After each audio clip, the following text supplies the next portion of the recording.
It's the starting five with the sleepers with a very special guest today. We got Jeff Goodman, needs no introduction. Maybe broke the biggest story in college basketball in years this week. Jeff, thank you for doing this, man. How you doing? No, thanks for having me on, guys. I appreciate it and looking forward to it. Yeah, definitely happy to have you here, Jeff. I mean, I feel like you've had a pretty busy week this week. couple stories here and there, a couple things happening in the basketball world. So appreciate you taking time to hop on. It's good because, we set this up last week and I'm like, what are we really going to have to, we're talking NBA playoffs, right? Like that's all that's going to be on the board at this point. We're just going to talk NBA playoffs. There's going to be nothing college hoops. We're going to have to force something. Well, we do not have to force anything today. No, we do not. So let's start where we have to start. Wednesday afternoon, the basketball world breaks. Coach K announces he's got his retirement tour impending for the next year. There was a little, I think, hesitation, maybe not from insider perspective, but from the fans' perspective of who's going to be the new guy. Turns out it's Jon Scheyer, and that announcement was made pretty quickly. I guess let's just throw it to you since you broke the story. How did this come to fruition? How quickly did it come together? And sort of where do we go from here?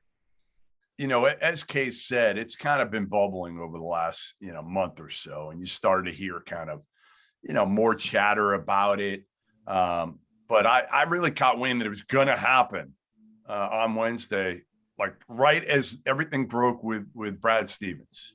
Literally everything's breaking with Brad Stevens, and I'm here in Boston. So obviously that's something that I want to be able to kind of take in. And I was shocked at that. I know we'll get to that in a little bit here. And then all of a sudden I get a good tip that, hey, this stuff's going to happen later this week with Coach K. I don't think they wanted to announce anything until either Thursday or Friday. But I kind of got wind of it from a pretty good source. Then you're like, okay, this is a big boy one. I better make sure I get at least another really, really good source.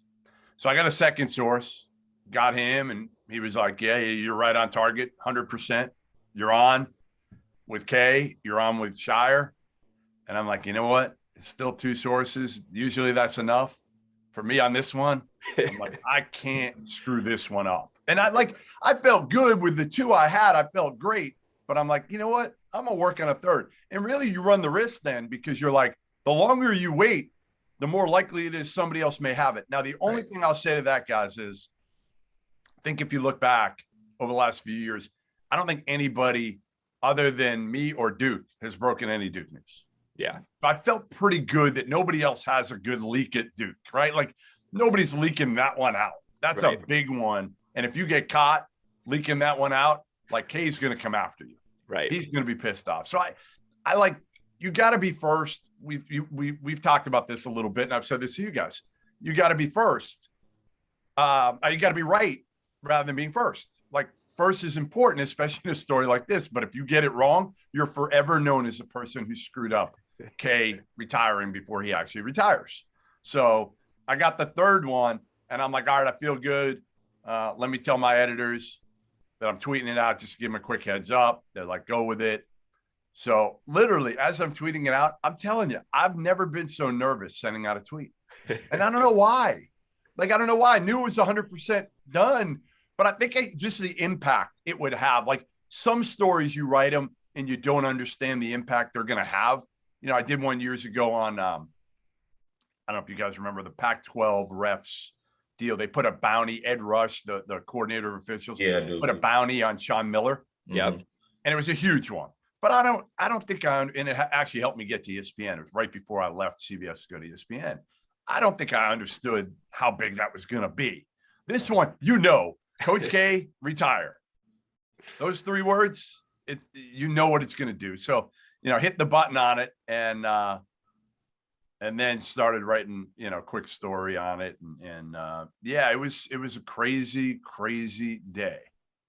Yeah, I had to reread the tweet when I saw it. I was like, wait a goddamn minute, what is happening right now? Because I literally, just like you said, I was trying to take in all the other news that's going on, and then you hit us with the tweet, and I'm like, okay, so now all hell's just gonna break loose. Yeah. And then of course Gregory over here is trying to make connections between the two. I don't know if he wants to speak on that or not. With Brad going to Duke. At that point, there's murmurs. We'll get there. So I want to ask one thing to Jeff before we move on from just the breaking of the news here. So I think you had mentioned shortly after you sent the initial tweet that some of the reasoning behind this was the changing of the landscape with college basketball, with the name and likeness rules. And then I think Kay disputed that big time. It was like Kay. It was like Kay heard. Obviously, somebody told him I said that, I'm sure. And Kay wanted to make it damn clear. Yeah. Like, I'm wrong. And like, I never said that's the main reason. Obviously, the main reason is the dude's turning 75. Right. Like, he wants to spend more time with his family. I get all that. And that makes sense. All I'm saying is, I think this might have sped it up a year. I think he might have gone another year without all the name, image, likeness, without all the transfers, without dealing with Jalen Johnson a year ago, without. And he went into it. He dipped his toe into the one and done. Okay. So like, it's on him, but now you don't have those same relationships with the players that you used to have for 2, 3, 4 years. You're having it for 8 months. It's a lot different right now to try to coach a kid. I mean, think about him coaching Jalen Johnson last year. Yeah. Right. Like, you got to do it with kid gloves. You Right. can't just sit his ass down. I mean, he kind of tried for a little while. Obviously that didn't work out. Right. So things have changed. And I think that was my point. Not that he went out because of those things, but those factored in to his decision to do it now rather than maybe a year from now. And I feel like that's fine. Like, at a certain point, like, Coach K can be like, man, I'm getting too old for this shit. Right. Like, Yes. I mean, he made a good point in his press conference yesterday that when he was defending the whole changing over time, that, I mean, he's literally probably had to change multiple times because he's coached for so damn long. But like, It's you not also like this. Yeah, It's not like this big. Yeah, that's what I'm saying. Like, at a certain time, like, damn, I'm too old for this. Let me just go live my life. So, I can't. And I don't know if he's against name, image, likeness. Like, I think everybody took that to mean like he's completely against it.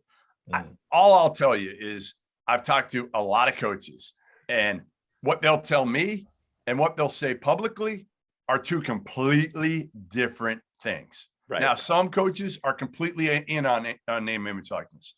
And the other part is, I wasn't saying that like he's leaving because he opposes it. I was saying it's sped up the process because he's got to deal with it all. It's something coming in that is going to be so difficult to manage from all areas because it's new, right? Like, think about it. Even like, how do you deal with, Paulo this year? He's going to have so many people coming at him for different endorsement opportunities. Well, like, that is something that Kay, whether he likes it or not, is going to have conversations with Paulo about, right? Like, are you doing too much of this shit? Like, are you spending too much time on this? Focus. Like, it's going to be something that is a factor no matter what, even if you have other people in your staff that are primarily dealing with some of these situations, the head coach is going to have to worry about it. Right. Yeah. I mean, it's the changing of the guard. It's been trending in this direction for years, and it's become such a huge issue that I think it has to be mentioned when someone as big as Coach K decides that now's the time. But let's be honest, though, the world's starting to open back up. Concerts are becoming a thing. He's just excited to go to a little Cascada concert and dance to Every Time We Touch. I mean, that was the moment of the whole week for me. Everybody 100%. just memeing that. It's so funny. It was tremendous. I mean, seriously, it was tremendous. And I was texting Shire after. I'm like, Shire and Nolan Smith, I've known both of them forever. And I was like, Nolan, Shire, better dancer or worse dancer than Kay? And Shire's like, I'm a better singer than I am a dancer, and I'm a horrible singer. Oh boy. So that doesn't bode well for the Shire press conference. No, something to keep an eye on. So you had a piece this week about what this means for the whole landscape of college basketball and how this is sort of a pivotal time in general when you've got guys like Roy and Kay that are on their way out or already out. And then you've got the other guys in that era, Boeheim, Izzo, even Coach Cal. I think, he's getting up there. He's past 60.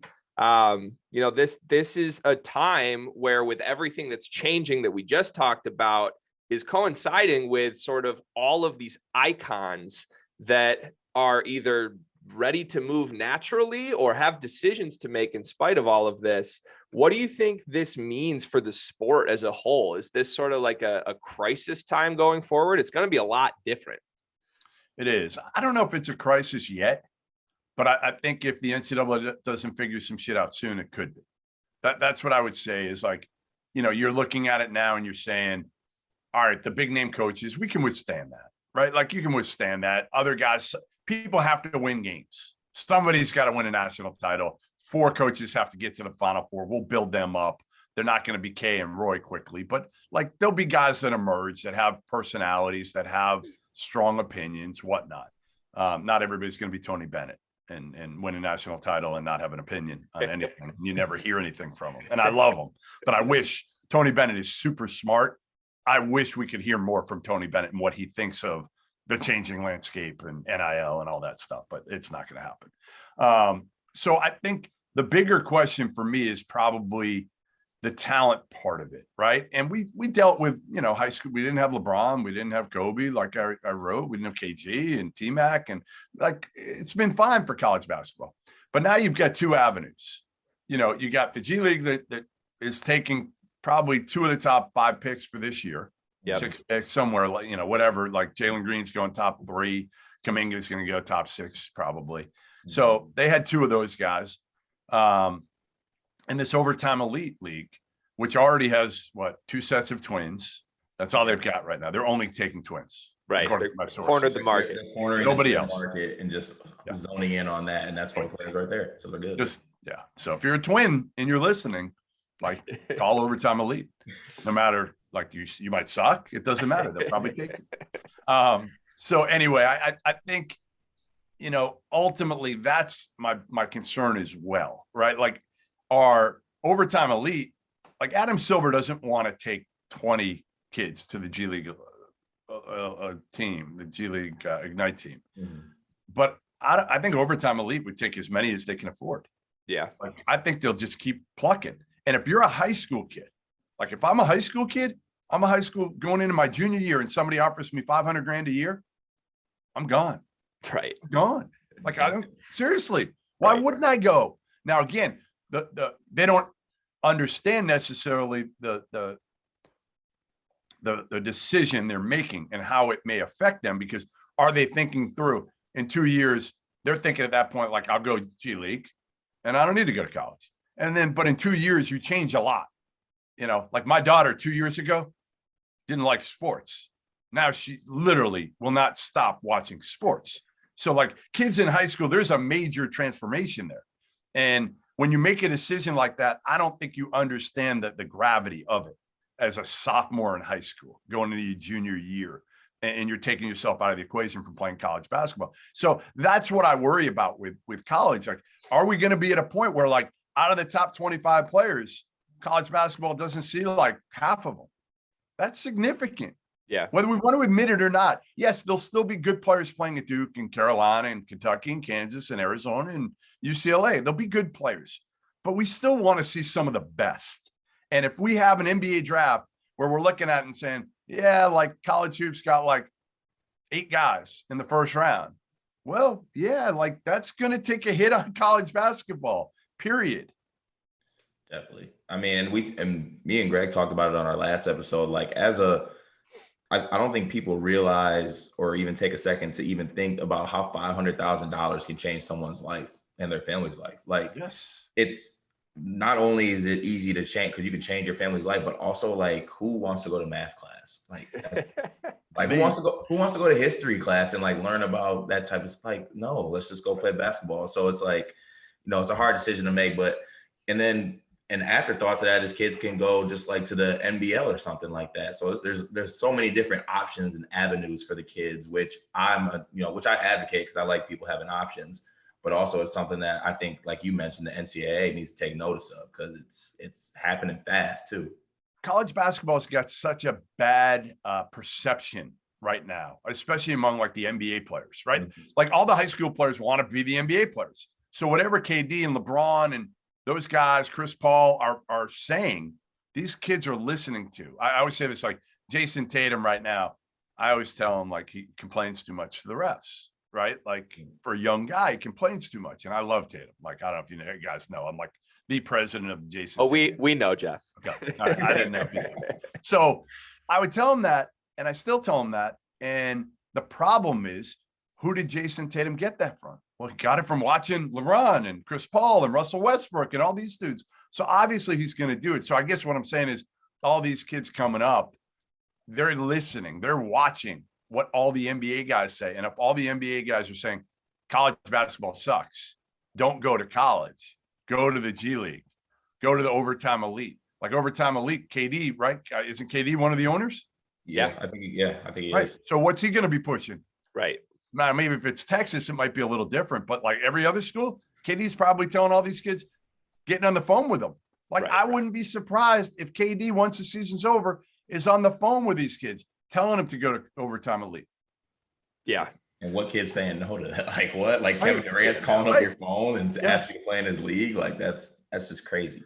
Yeah, and I think Coach K, to me, sort of represented this bridge between the NBA guys with all that he was doing with Team USA. Like, he's a guy that stood for, at the very basics, what college basketball is great about, and all just the institution of college basketball. Coach K was a face of that, but at the same time, he had the respect of all these huge NBA superstars who were going to play for him for Team USA. And I think it's going to be interesting to see if that gap or the bridge disappears and it starts to become more of a divide now that there isn't really a face in college basketball that has that sort of representation. I think Coach Cal is sort of the guy who could step into those shoes, but it's been a couple dicey years with Cal. Well, the whole thing with Worldwide West, Worldwide West was super close to Rich Paul at one point. Like there was some sort of fallout with that whole deal when Worldwide West went with Leon Rose. So Cal doesn't have the same access. You never hear LeBron dropping Cal's name now, where he really, that's kind of who he was pushing. Yeah. 8-10 years ago, you figure like Bronny James would 100% play for Kentucky. Right. Now, I don't know where Bronny James will play, if he'll play college. He'll probably, honestly, like, wouldn't shock me if he goes Overtime Elite. Yeah. Who knows? It'll be interesting to see. All right. So Brad Stevens, let's talk the Boston. Big news. I mean, would be huge news. Any other week, this would be the biggest story in basketball. Brad Stevens to the front office. Danny Ainge is out. I was shocked by this. I mean, I've always viewed Brad Stevens as the wonderkind coach, even though Boston's had a couple up and down years. I mean, to see him at age 44, not a head coach at any level, just shocks me. Is this, I mean, were you as surprised as I was by this news? Probably more surprised than you were. I wasn't surprised at all that Danny Ainge stepped down. That didn't, that had kind of been percolating through the season. Kind of knew, heart attack a couple of years ago. I've heard plenty of speculation that he might do something with the Utah Jazz, whether it's something consulting, minority owner, who knows, GM eventually. He's got a house out there. I talked to him yesterday for a while. And I'm happy for him. I mean, he's 62. He might do TV. I think listen, he's not Coach K's age, but when you have some health problems like that, your family wants you to kind of slow it down. Don't work 60-hour weeks anymore. And the stress and the pressure to some degree, but it's working nonstop. You're still working nonstop. You're watching the current team. You're watching college kids. You're on the phone with GMs talking trade. Your phone doesn't stop if you're Danny Ainge. Even when you go on the golf course. I think he wants to play like a round of golf and not have to look at his phone. Not mad at that. Right. No, not at all. That should be the deal. Now, Brad, I mean, I wish I could tell you I know everything that kind of happened, because I don't know the truth. Like, I don't know whether they're just spewing PR bullshit or not, but here's what I can tell you. And you guys don't know me quite well enough. We know each other, but like not quite well enough yet to know, like, I'm pretty skeptical. I'm a pretty skeptical person. And I try to look beyond the surface. And I can't keep but looking at the fact that, like, he's owed like 28 million right now. Okay. They signed him a 5-year deal a year ago. Mm-hmm. So he's owed $28 million. They're not going to fire him. They don't want to pay him 28, 30 million, whatever it is. So what better way if Danny is retiring to say, all right, you know what? It's not working right now. We got to make a major change. We're not trading Tatum or Jaylen Brown unless like it's a great offer for Jaylen Brown, but we don't want to trade either one of them. So we can't really make a major change there with our Kemba. You can't trade. Like you just can't get 50 cents on the dollar back right now because he's always hurt. So what do you have to do? All right, well, we got to do something with Brad. All right, let's discuss this. And my guess is Danny probably brought it to Wyc Grousbeck, the owner, first. And Wyc, I talked to Danny yesterday about it, and he said, like, Wyc, everybody loves Brad Stevens, everybody. And Wyc is very comfortable with Brad. And Brad is super smart. He is. And who knows the team better than Brad Stevens? So there's a lot of easy ways to sell this. Mm-hmm. And then you throw in the money part of it. Well, you can move Brad over, and Danny was probably making similar money. So that's a wash. And we'll bring in a new head coach now and have a new voice. It just didn't look like when I was watching the press conference, I just looked at Brad and I'm like, he could say it all he wants. And he probably is excited to some degree for this new spot because it's different. He's smart. It allows him to see his kids more. You know, his kids are like, his son's a freshman in high school. His daughter's a couple years younger. So it will allow him to watch their games and go to their activities and plan his schedule a little bit differently. But I just don't think he's completely like excited. I don't think it was like Brad Stevens going to Wyc Grousbeck saying, hey, I want to be the GM. I don't want to be the coach anymore. Like, right. I don't see that. I don't buy that. Yeah, it just never, and of course it's just all speculation on my part because I don't know Brad Stevens, but it just seems to me like Brad Stevens, like G said, like Brad Stevens is a coach. I just didn't really see him being a GM. When I saw the news broke at first, I thought he was kind of do like a Doc Rivers type thing, like be the GM, be the coach same time. And I'm like, well, that's a lot of work too. But it just doesn't feel right to me. No, he's a coach. Yeah. Brad Stevens is a coach. And I said it here in Boston yesterday. Somebody asked me the over-under, 18 months. Under. Yeah. In a year. I really believe in a year some NBA team's going to come at Brad Stevens, a good NBA team, and be like, we want you to be our head coach. And he's going to be like, yeah, I like this GM thing, but I don't love it. I miss coaching. That's what I do. I can help guys more there. I think Brad Stevens is all about, I've said it, like, I think Brad Stevens is one of the best human beings I've ever met doing this, ever. Like he is. And I actually, it's what worries me about him as a GM. I don't think he's got enough bullshit in him. Like, in order to be a great GM, I think you got to be a bullshitter.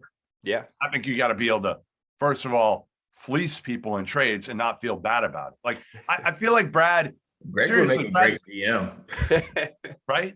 Like, think about Brad. Like, he's going to like fleece somebody and get ready to get off the phone with them and be like, all right, deal done. And then Brad's going to like get ready to hang up the phone and be like, man, I can't do this thing. Hey, the trade's off. Let me throw in another first round pick. Yeah. You know? So I think my big question, probably a big question from college fans everywhere is he going to stay in the NBA circle for the foreseeable future? Obviously there were the rumors of him back to IU. Yeah. Was it ever like, did he turn down an offer from IU? Is that it never got to that story? Point. Okay. Yeah. It never got to the point where like he got numbers. Okay. You know, it was just basically like, hey, do you have interest? And I feel like Brad's the type of guy that honestly, if like Austin P had called him this past offseason and been like, hey, Brad, are you interested? Or gone through his wife, Brad would be like, hey, you know what? Let me think about it. Like, I don't want to just say no. Like, I want to do it the right way. I don't want to offend them. So let me think about it for like, 10 minutes and I'll get back to you. And hey, thanks for the opportunity. I really, really appreciate it. Austin P's a great program. I think I could be happy there, wearing a Let's Go P shirt and hearing people yell, Let's Go P. But I'm gonna pass respectfully. Yeah. And hey, the world needs more of that. Carter and I have been complaining to each other on the side for the last month. Why can't people just be nice? Why can't people just send a response back? Be like Brad Stevens, people. Let's Go P has me dying though. That's just great. Let's Go P. Okay. Brad yelling, Let's Go P. Yeah. So you, Jeff, on behalf of Michigan fans everywhere, I feel obligated to do this. You set the Twitter world a storm with the Juwan Howard rumors. We gotta put you on the spot for this. Do you think that's a legitimate thing that will be fleshed out of Juwan Howard to the NBA potentially this offseason?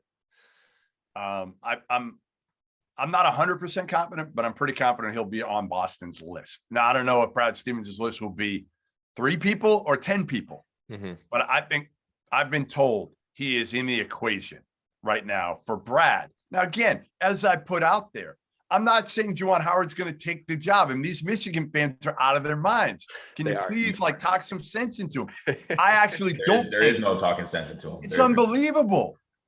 Seriously, you guys are out of your freaking minds. I mean, look, I get it. We are. And I don't speak for all Michigan fans everywhere, but we hold Juwan Howard near and dear right now after being so wronged by someone we love near and dear, John Beilein, disappearing to that NBA circle. So that's where I think there's the animosity of really, we're going to drop a name right now when things are going great. And when Juwan is pulling in top recruiting classes while guys like Coach K and Roy Williams are leaving the sport. Yeah. So yeah. I just said too, I think Juwan, if I'm Brad Stevens, absolutely Juwan. And it's funny because again, I hammered the hire when they hired him at Michigan, but that was more of that's more of like a overall deal for me, that anybody who's got $100+ million in their bank account that comes from the NBA and coaches in college and has never coached in college, most of them again have failed because they don't work hard enough. Yeah, I talked to a bunch of people. I was talking to Spo and Udonis Haslam during the NCAA tournament. I'm going to write something at some point on Juwan and asking him, why is he different? And again, I think he's different because of his work ethic, talking to people around him, whether it's Martelli and Sadie Washington and whoever. So I'm now on board with Juwan Howard. He's proven me wrong. Most guys, Chris Mullin, still like Patrick Ewing, Clyde Drexler, like most of those guys, Isaiah Thomas, Michael Curry. I mean, we go down the list. Like Damon Stoudemire's been pretty good, but most of them have failed and failed pretty quickly because they don't work hard enough. Chris Mullin, it was a joke. It was a joke. Yeah. So I just think Juwan, to me, has that shit to him, which Boston needs. Like, and he'll get their respect, and he can coach. He's been a head coach. Like everybody's talking Chauncey Billups here right now. And I'm like, I love Chauncey, but like, he's never called a timeout. He's never called a play. Like he's been assistant briefly in the NBA right now. So Juwan Howard has an advantage, I think, because he has been running a program for 2 years, learning how to make mistakes, learning what works. Obviously, it's a different game. We know that, but he spent a whole lot longer in the NBA than he has in college. So I think it'll be, easier for him to make that transition. He was a player and an assistant coach for a long time in the NBA. So he would be among my 3 top guys I would consider. For the record, I think Juwan would just be an absolute amazing hire for the Celtics. I think that he's done all he can do at Michigan. What you had to do in the Big Ten. Just go enjoy your glory. Boston, just go have fun. Go have a good time. It's such a conflicting feeling hearing you say nice things about anyone associated with the University of Michigan program, Carter. I've been pretty objective this year, G. Give me some, please. You have been. You've grown. You've grown, made massive strides, my friend. It will be interesting. I think it's a guarantee Juwan is back as an NBA coach within the next 6 years. It's just how his youngest son, Greg, is a high school junior.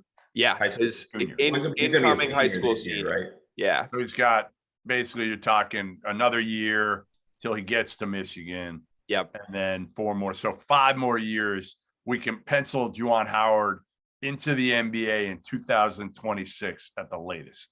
I'm good with that. I think Michigan fans would take that at this point. Give us 5, I agree. And then we're good. Yeah, I just hopefully you guys get a Final Four by then. I don't think you want to say that on camera, Car. We have recorded footage here. You've set yourself up for failure before. Yeah, whatever. All right. We have to hit a little bit on NBA before we wrap this. LeBron James is out. He's eliminated in the first round for, I believe, the first time ever in his career. Yep. At the same time, a bunch of other things are happening since the last time we talked about this. Damian Lillard went nuclear. The Blazers are out. He's clearly in a tough spot with that franchise right now. I think he's done all he can, and they're just not making progress and traction in the playoffs. We're in a spot, you guys, where we're looking at a team that's going to win a title this year that doesn't have LeBron James, doesn't have Steph Curry, doesn't have Kawhi Leonard if the Clippers lose one more game. And this will be the first time in a full decade that one of those three players hasn't been on the NBA champion. So it feels like it's a new era of basketball. Jeff, I don't know what your fandom is in regards to LeBron James or your view of him, but I found myself pretty sad last night watching him go out in 6 games to a guy that I love in Devin Booker. But now we're left with, I mean, who are we rooting for in this finals? Who are the storyline guys? It's just a bunch of young dudes that haven't really been here before. Or you're rooting against the Brooklyn Nets. Or that. Right. I mean, that's the one good thing here is you have that team that people are going to hate. Anybody outside of Brooklyn is going to root against that trio of Kyrie, KD, and James Harden. I kind of like this. Like, listen, I don't feel bad for LeBron. Like, he's had a crazy, incredible career. You knew this point was going to come where he couldn't just carry a crappy team by himself anymore. Like, that's the difference, right? Like, 27-year-old, 28-year-old LeBron might have been able to carry this crappy team and win this series. Mm-hmm. But, like, he's banged up. AD is always hurt. I mean, that's the part, like, of this playoffs that's really hit me of, like AD always hurt. Embiid always hurt. Like, these are the guys, a lot of Chris Paul always hurt. So many of them, it's kind of attrition now, like a war of attrition. Who's going to be healthy at the end? The Brooklyn guys are always hurt. Like, I'm not sure they're going to be able to make it another month here without one of them, coming down with something. So I almost feel like I'm rooting for the Milwaukee Bucks. I'm rooting for Giannis is, by all accounts, and I know Pat Connaughton pretty well in Milwaukee, like, he cannot stop raving about Giannis, the person. Like, the best. Like, he would say, like, because Pat, when he came into Milwaukee, like, he was a nobody. There was a point where Pat thought, like, he wasn't even going to be re-signed by anybody, and he was going to have to go try to play baseball again. And he comes in Milwaukee, and he tells the story of, like, he would work out. He's got to outwork people, so he'd be in there every night at whatever 10 o'clock at night, and Giannis would, like, ask him, like, what are you doing? And, like, Giannis would come with him every night. Pat Connaughton, like, some, again, white dude who looks like he should be at the YMCA, and other than the fact that he can jump, that's the difference. He can jump. So maybe it was that. Yeah, I think. Yeah. Maybe when Giannis saw him jump, he was like, all right, I'll go. Oh, okay. Yeah, this isn't the guy down at the YMCA. But I don't know. They're easy to like. And I love their second unit now is so likable, right? Like Bryn Forbes, Bobby Portis. Yeah. He's like just dudes that Bryn Forbes playing in the NBA and having a major role is one of the coolest stories in the league right now. Grew up a couple blocks from Bryn Forbes. I saw it in 7th, 8th grade, going to the local gym, and just to see him grow. I straight up never saw this kid as an NBA player. Maybe that's me hating and doubting a kid. No, that's you being real. But yeah, it's like the strides he's made, even at Michigan State. Like, he had a couple games with 8, 9 threes, I think. Yeah. And it was still like, okay, he's just a sniper. He'll have a good overseas career. But the way he's being utilized, it's like, obviously he found his way to the Spurs organization, which was a great fit as well. But he's being just utilized perfectly in that second unit, like you said. So I'm rooting for him. I got to throw my selfish endorsement out. Drew Valentine told me we got to push the campaign for Bryn Forbes 6th man of the year. So that's what we're doing. He's got the sleepers endorsement there. But yeah, I can get behind the Bucks. I think Trey Young is probably my biggest natural rooting interest right now, because I'm sick of national media hating on the Luka Doncic Trey Young trade. Yeah. And I get Luka's generational, but, like, Trey's doing some pretty absurd things right now. He is, no doubt. Way better. When I tweeted a few weeks ago and I got crushed for it, like, nobody thought Trey would be this good. Yeah. And everybody killed me. They're like, well, look at what he did. I'm like, yeah, but you got to remember, like, I saw him back in AAU ball early. And, like, Michael Porter was clearly the best player on that team. Clearly.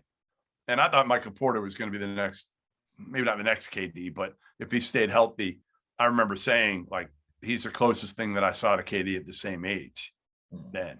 But Trey Young, yeah, he's been way better than I thought. And come on, way better than most people thought in the league. Like, yes, I get it. He did it in college, led the country in scoring and assists. Like, that's great and all. But the NBA is a different ballgame. And I remember talking to Rayford, his father. Where were we? We were in Greenville, South Carolina, in the hotel. They were playing in the NCAA tournament that year. And we're talking a little bit about him going to the NBA. And even Rayford said to me, he's like, yeah, physically, I don't think he can do it next year. Like, I think it's going to take him a little bit of time. And I was like, yeah, hell yeah. Like, there's no way he's going to be able to handle the physicality of the NBA at his size and his strength right now. So I guess that was my biggest thing for saying that was, physically, he's got to get bigger, stronger. But man, he's just, listen, anybody who can shoot it like that and has that type of court vision, now he's got to clean some things up. And again, the one thing I would say with Trey is, can he become what Steph did? I think Steph became a slightly above average defender. Mm-hmm. He was awful early. And I think he became at least average at worst and maybe above average at best, somewhere in that realm. Mm-hmm. And if Trey Young can do that and take some pride in his defense and do that, man, like, there's no telling what he can be. Definitely. And I think that's the one thing with Trey Young. And this is a mistake that I thought that the Knicks made in the series. I don't think they went at him enough, and not necessarily going at him enough to, let's say, just attacking him and score the ball, but just making him exert some energy on that end. I mean, they put him on Reggie Bullock and basically let him just kind of hang out there in the corner and then come down on offense and do whatever he wanted. So and the point that you make with Steph Curry, I mean, even compared to Steph Curry, Trey Young's small compared to Steph Curry. I mean, Steph Curry's at least like 6'3", probably 6'2". Yeah, he's just more like built, right? Yeah, he's more built. Yeah, he's more built, got like a better frame on him. But to be honest, I'm a Bron, kind of stan. You're hurting today. Yeah, I'm hurt. I am hurting today because there's a lot of people taking victory laps as well because they've been waiting for this to happen for dumbest thing ever. It's the dumbest thing ever. The guy's been the best player in the game since he basically got here. Like, and he's never done anything to put like himself in a light where why would anybody hammer him?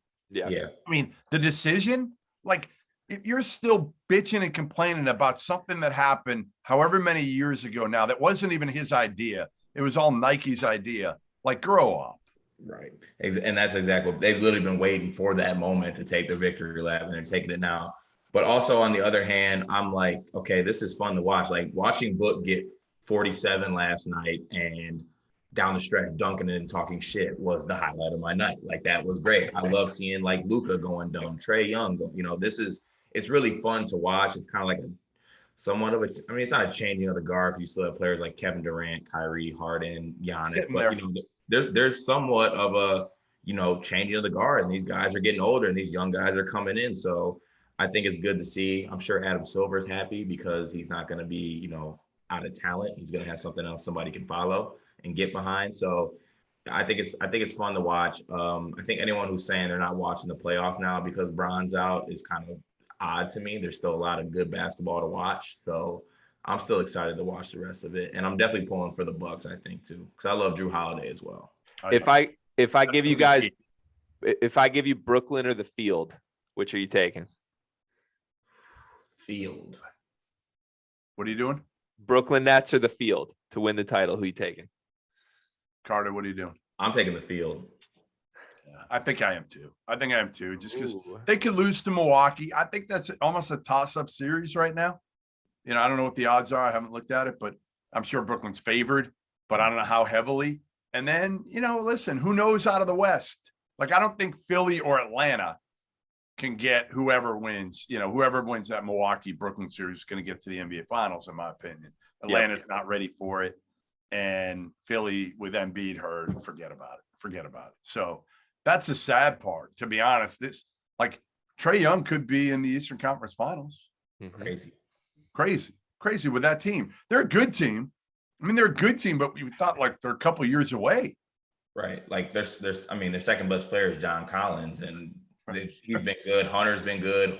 Herter's been good. They've been good, but it's a team you're like, okay, they're a couple years away and like another superstar away. Yes. You really expect this to happen right now.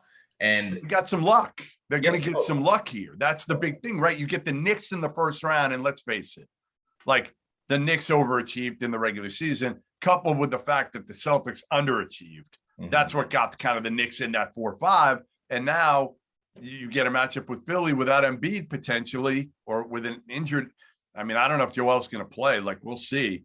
I mean, again, like these guys these days, and I see this with like Kemba. Like Kemba's knee was bothering him. He didn't play those final 2 games against Brooklyn in the 2 biggest games of the year. I feel like these guys, so many of them these days are like, I'm not putting my career and all this money at risk. I'm not doing it. Like, I'm not playing unless I'm damn close to 100%. So I don't know if Joel plays. We'll see.